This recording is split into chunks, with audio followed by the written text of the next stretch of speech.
വീട്ടു നമ്പർ അനുവദിക്കുന്നതിന് കൈക്കൂലി വാങ്ങിയ കേസിൽ പഞ്ചായത്ത് ഓവർസിയറും ഡ്രൈവറും വിജിലൻസിന്റെ പിടിയിലായി.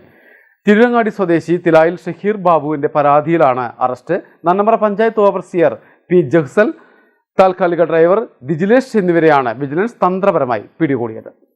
തിരൂരങ്ങാടിയിൽ വീട്ടുനമ്പർ അനുവദിക്കുന്നതിന് കൈക്കൂലി വാങ്ങിയ പഞ്ചായത്ത് ഓവർസിയറും ഡ്രൈവറും വിജിലൻസിന്റെ പിടിയിലായി. നന്നമ്പ്ര പഞ്ചായത്ത് ഓവർസിയർ കൊടിഞ്ഞി പനക്കത്താഴം സ്വദേശി പി ജഫ്സൽ, അസിസ്റ്റന്റ് എഞ്ചിനീയറുടെ താൽക്കാലിക ഡ്രൈവർ പരപ്പനങ്ങാടി പനയങ്ങര ദിജിലേഷ് എന്നിവരെയാണ് Malappuram vigilance DYSP Firoz M ഷഫീഖിന്റെ നേതൃത്വത്തിലുള്ള സംഘം പിടികൂടിയത്.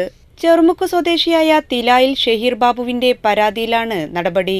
ഇദ്ദേഹത്തിന്റെ വീട് നിർമ്മാണവുമായി ബന്ധപ്പെട്ട് നമ്പറിനായി അപേക്ഷിച്ചപ്പോഴാണ് അധികൃതർ കൈക്കൂലി ആവശ്യപ്പെട്ടത്. നമ്പർ അനുവദിക്കണമെങ്കിൽ 3000 രൂപ നൽകണമെന്നായിരുന്നു വ്യവസ്ഥ. തുടർന്ന് വിജിലൻസിന്റെ നിർദ്ദേശപ്രകാരം പരാതിക്കാരൻ ഡ്രൈവറെ വിളിക്കുകയായിരുന്നു.